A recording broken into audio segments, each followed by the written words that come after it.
Chapter 2. The Grindstone.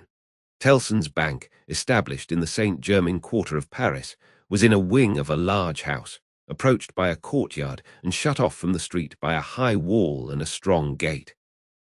The house belonged to a great nobleman who had lived in it until he made a flight from the troubles in his own cook's dress and got across the borders. A mere beast of the chase flying from hunters, he was still in his metempsychosis, no other than the same Monseigneur, the preparation of whose chocolate for whose lips had once occupied 3 strong men besides the cook in question. Monseigneur gone, and the 3 strong men absolving themselves from the sin of having drawn his high wages, by being more than ready and willing to cut his throat on the altar of the dawning republic one and indivisible of liberty, equality, fraternity, or death. Monseigneur's house had been first sequestrated and then confiscated. For all things moved so fast, and decree followed decree with that fierce precipitation, that now upon the 3rd night of the autumn month of September, patriot emissaries of the law were in possession of Monseigneur's house, and had marked it with the tricolour, and were drinking brandy in its state apartments. A place of business in London like Tellson's place of business in Paris would soon have driven the house out of its mind and into the Gazette. For what would staid British responsibility and respectability have said to orange trees in boxes in a bank courtyard, and even to a Cupid over the counter? Yet such things were. Tellson's had whitewashed the Cupid, but he was still to be seen on the ceiling in the coolest linen, aiming, as he very often does, at money from morning to night. Bankruptcy must inevitably have come of this young pagan in Lombard Street, London, and also of a curtained alcove in the rear of the immortal boy, and also of a looking-glass let into the wall, and also of clerks not at all old, who danced in public on the slightest provocation.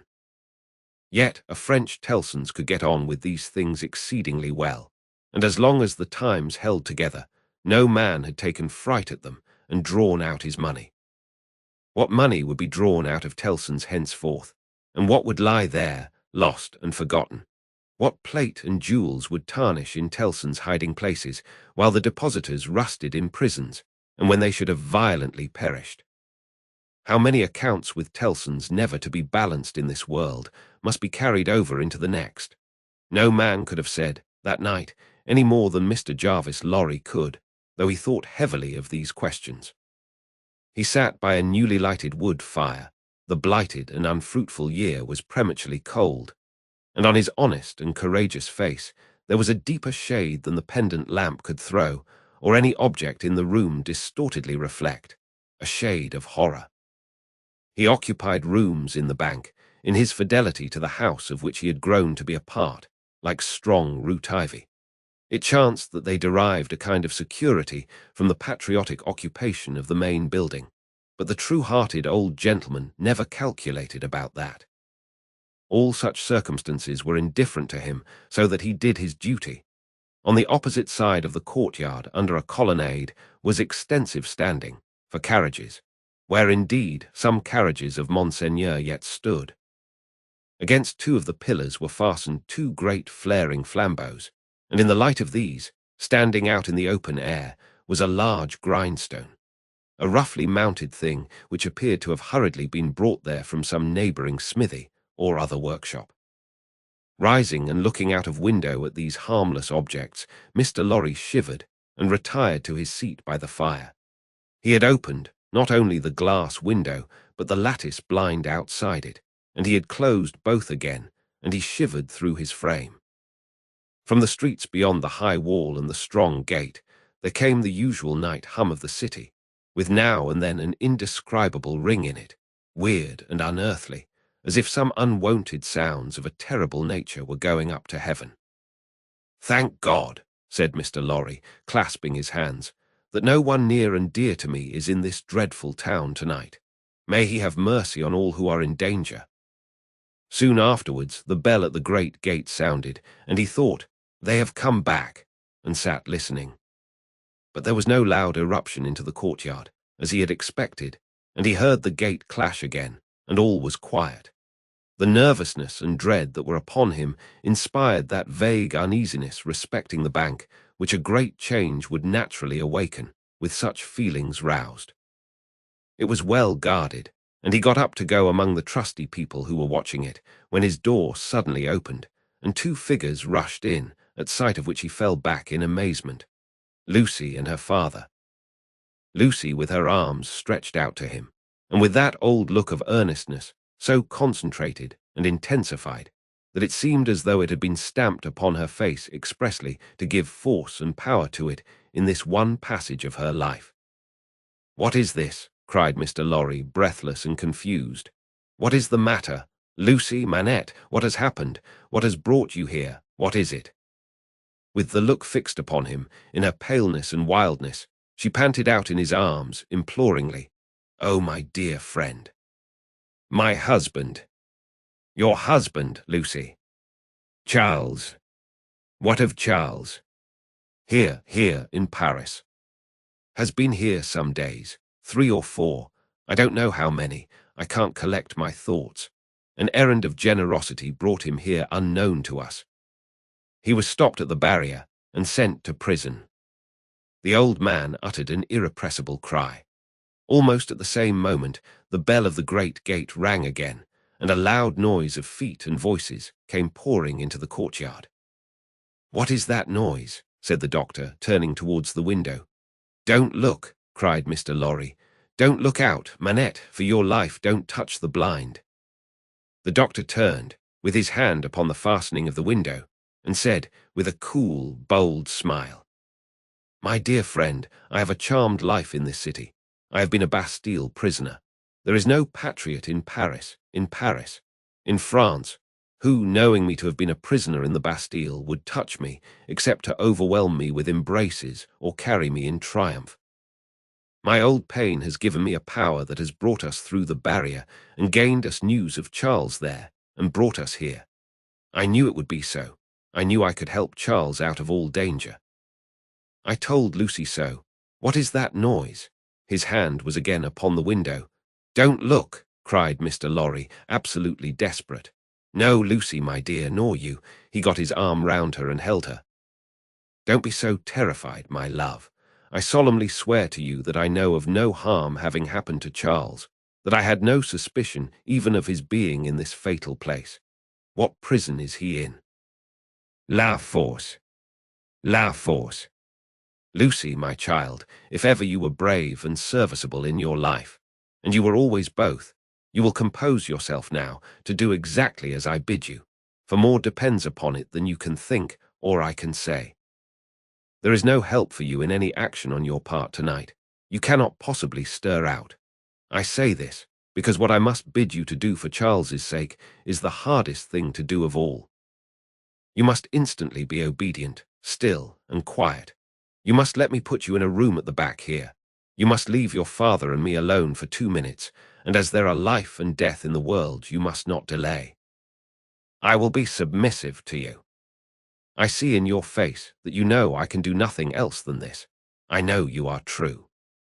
The old man kissed her and hurried her into his room and turned the key.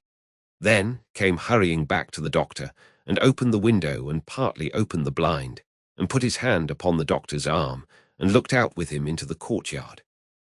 Looked out upon a throng of men and women, not enough in number or near enough to fill the courtyard, not more than 40 or 50 in all.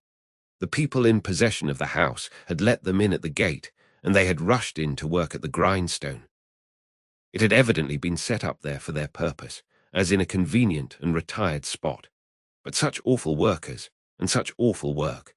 The grindstone had a double handle, and turning at it madly were 2 men, whose faces, as their long hair flapped back when the whirlings of the grindstone brought their faces up, were more horrible and cruel than the visages of the wildest savages in their most barbarous disguise. False eyebrows and false moustaches were stuck upon them, and their hideous countenances were all bloody and sweaty, and all awry with howling, and all staring and glaring with beastly excitement and want of sleep. As these ruffians turned and turned, their matted locks now flung forward over their eyes, now flung backward over their necks. Some women held wine to their mouths that they might drink. And what with dropping blood, and what with dropping wine, and what with the stream of sparks struck out of the stone, all their wicked atmosphere seemed gore and fire. The eye could not detect one creature in the group free from the smear of blood. Shouldering one another to get next at the sharpening stone were men stripped to the waist, with the stain all over their limbs and bodies. Men in all sorts of rags, with the stain upon those rags. Men devilishly set off with spoils of women's lace and silk and ribbon, with the stain dyeing those trifles through and through. Hatchets, knives, bayonets, swords, all brought to be sharpened, were all red with it. Some of the hacked swords were tied to the wrists of those who carried them, with strips of linen and fragments of dress, ligatures various in kind, but all deep of the one colour. And as the frantic wielders of these weapons snatched them from the stream of sparks and tore away into the streets, the same red hue was read in their frenzied eyes, eyes which any unbrutalized beholder would have given 20 years of life to petrify with a well-directed gun. All this was seen in a moment, as the vision of a drowning man or of any human creature at any very great pass could see a world if it were there. They drew back from the window, and the doctor looked for explanation in his friend's ashy face. "They are," Mr. Lorry whispered the words, glancing fearfully round at the locked room, "murdering the prisoners. If you are sure of what you say, if you really have the power you think you have, as I believe you have, make yourself known to these devils and get taken to La Force. It may be too late, I don't know, but let it not be a minute later."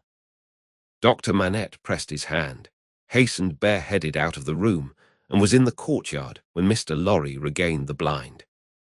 His streaming white hair, his remarkable face, and the impetuous confidence of his manner, as he put the weapons aside like water, carried him in an instant to the heart of the concourse at the stone. For a few moments there was a pause and a hurry and a murmur and the unintelligible sound of his voice. And then Mr. Lorry saw him, surrounded by all, and in the midst of a line of 20 men long, all linked shoulder to shoulder and hand to shoulder, hurried out with cries of, "Live the Bastille prisoner! Help for the Bastille prisoners kindred in La Force! Room for the Bastille prisoner in front there! Save the prisoner Evremond at La Force!" And 1,000 answering shouts.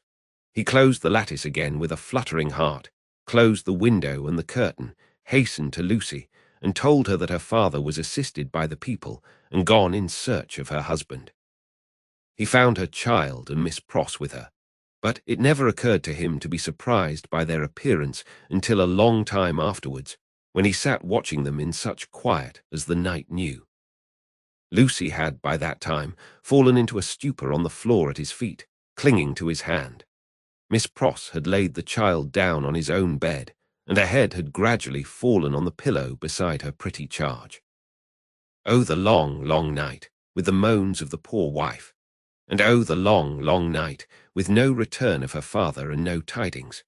Twice more in the darkness the bell at the great gate sounded, and the eruption was repeated, and the grindstone whirled and spluttered. "What is it?" cried Lucy, affrighted. "Hush! The soldiers' swords are sharpened there," said Mr. Lorry. "The place is national property now, and used as a kind of armory, my love." Twice more in all. But the last spell of work was feeble and fitful. Soon afterwards the day began to dawn, and he softly detached himself from the clasping hand and cautiously looked out again. A man, so besmeared that he might have been a sorely wounded soldier, creeping back to consciousness on a field of slain, was rising from the pavement by the side of the grindstone, and looking about him with a vacant air. Shortly, this worn-out murderer descried in the imperfect light one of the carriages of Monseigneur, and staggering to that gorgeous vehicle, climbed in at the door, and shut himself up to take his rest on its dainty cushions. The great grindstone earth had turned when Mr. Lorry looked out again, and the sun was red on the courtyard. But the lesser grindstone stood alone there in the calm morning air, with a red upon it that the sun had never given and would never take away.